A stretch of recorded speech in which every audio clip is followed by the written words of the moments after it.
Hey guys, we're here with a special guest, the one and only Hanko Chow, and you finished top four at the YCS Niagara VIP Qualifiers with Fiendsmith, Chimera, FTK. I'm a little concerned on that last part there, but you do have a wonderful article on it on TCG Player. I'll have it linked down below. You guys should definitely go check it out. I was actually in the middle of reading it once we set up the call. So, anyways, I'll just pass it over to you. Maybe you can talk about the deck in your article. Yeah, I just finished writing an article on this, and it's up now. It's in my rogue deck for the monthly thing. Definitely go check that out. Would highly recommend it.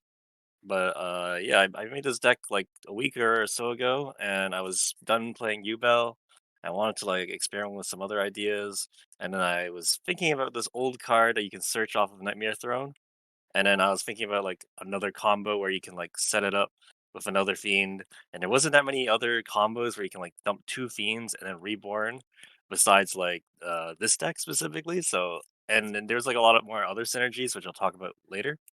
But yeah, it's basically just Chimera Fiendsmith, but then there's like a little gimmick at the end, which you could play like a standard build, but like I think this version has a better end board, quote unquote end board, and I don't know, like it has less bricks and more extenders. I don't know. So let's just go right through it. You got the standard kind of stuff here. Three Apprentice Illusion. Shout out to my friend Matt for lending me these cards. I know for last weekend. Anyways, three Gazelle, three Mirror Sword Knight to get the Gazelle. So this gets the Apprentice Nightmare gets the Mirror Sword Knight, which then gets the Gazelle. And you also have Quaddle, but you could use like Apprentice to get the Quaddle to then get the Gazelle, but I'd rather use Quaddle to get Berthmet to my hand as like a fusion extender.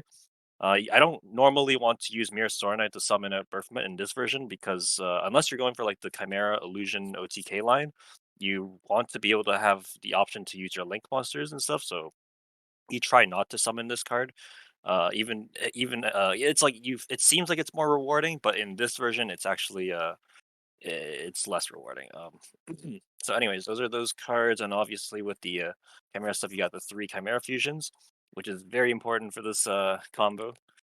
I like to play the Edgem Chain, Polly, and Patchwork package in this deck because they increase your hand size, and this is like a really cool synergy where you can discard it for a you know Apprentice Nightmare or Nightmare Apprentice, and then like uh just having a secondary fusion spell is also very important in this combo, so that's why I wanted to include it. So there's that. And then there's the Beansmith package with everyone's got to play, but in this version I chose to max out on the tracked and engravers because the combo gets easier if you can open one of these kind of cards so that way you don't have to commit two bodies to make the close sky. But you could play the evil hero thing, but yeah, I'm prioritizing sending other cards, which I'll show momentarily, instead of sending the evil heroes. So that's why I wanted to play these. And then we play the Nightmare Throne package here because I think this is like one of the most powerful splashable generic packages in this game right now. It's just like an e-telly. It's like you have four copies of like an e-telly for like a fiend on the field, and then after you're done using the U-Bell as like a fusion material or link material, then you get to like make a phantom afterwards. So it just it's really broken. And so there's another fiend you can add or destroy with the Nightmare Throne, which is Phantom of Chaos. But this is actually going to be the first target that you send off of Birthmet, and then use your Fiendsmith cards to make Aerial Eater to send Sky Scourge Noralis. And this card, if you're a big fan of like Edison format, you'll know what this card does. Or if you've been playing Yu-Gi-Oh for as long as I have, you'll know what this card does. And you usually see this card complemented with this card because nobody actually can make a deck that summons this unless you're playing like Fluffles, or if Beatrice was legal, this would have been way easier to summon because Beatrice is light fairy. But now that Beatrice is banned, it's a lot harder to set this up. So you gotta have to use Phantom of Chaos to copy the effect. So basically, the combo is sending with Aerial Eater and Berfomet, these two, and then using Muckcracker to reborn the Phantom Chaos, and you reset the game to 0. But you have graveyard effects, and you're basically winning at that point. It's pretty obnoxious because the deck also has like hand trap protection from this guy. What's this called? A Cornfield Coatl. So Veiler, Imperm, and Mourner does nothing against this deck once I set it up, unless you like pair it. But even if you do stop the combo, you're usually really behind in card advantage because I still get the hand rip and I still have like everything else in my at my disposal to stop you from playing. So this deck has a very high win rate when it goes first. And then some non-engine space, call by the grave and triple tactics talent. Like just if you're attacking your opponent's hand, and then if they have to hand trap you, and then you play talents to hand to rip the more cards out of your hands. It's a this card's really broken in these kind of decks. So that's the main deck. It's 43 cards. It's very consistent. You do want to see a way to get to Gazelle more often. So you could like cut down like maybe one tract or one apprentice or one gravers kind of thing, like to slim it down. But it also works better with the side patterns I have. So that's why I chose to keep it at like 43. So that's the main deck, and then the extra deck. Uh, so we got the Fiendsmith cards, Engraver, Sequence, Close Guy, the Aerial Eater, the Fiendsmith Desiree, and the Muckcracker, as well as Wave King Caesar, which like you could say it's like a Fiendsmith card, but it's also like a uh, Chimera card because the Chimera can make this guy Berthmet, which is a level 6 Fiend.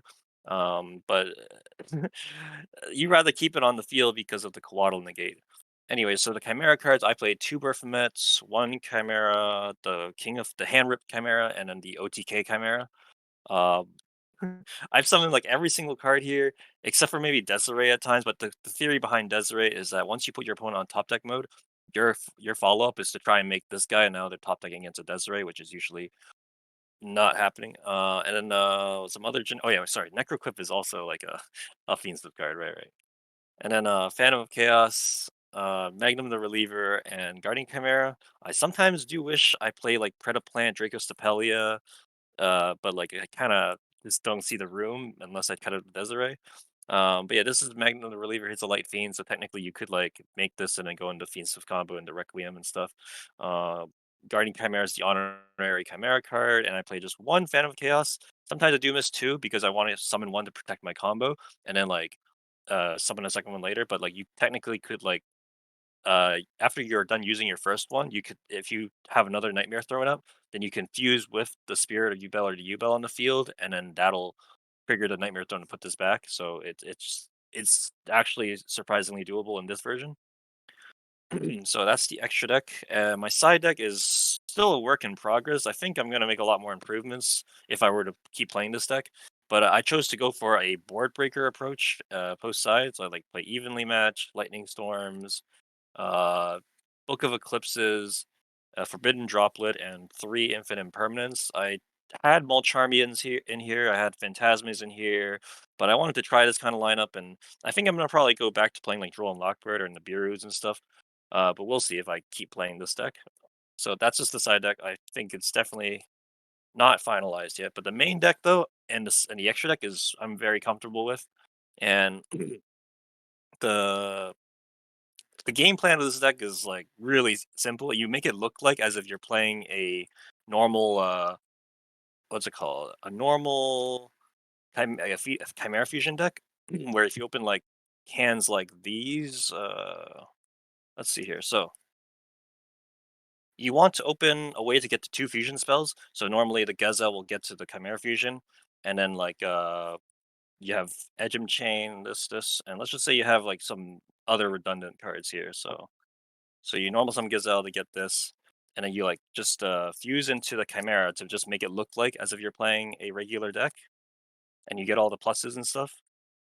Uh, what's it called?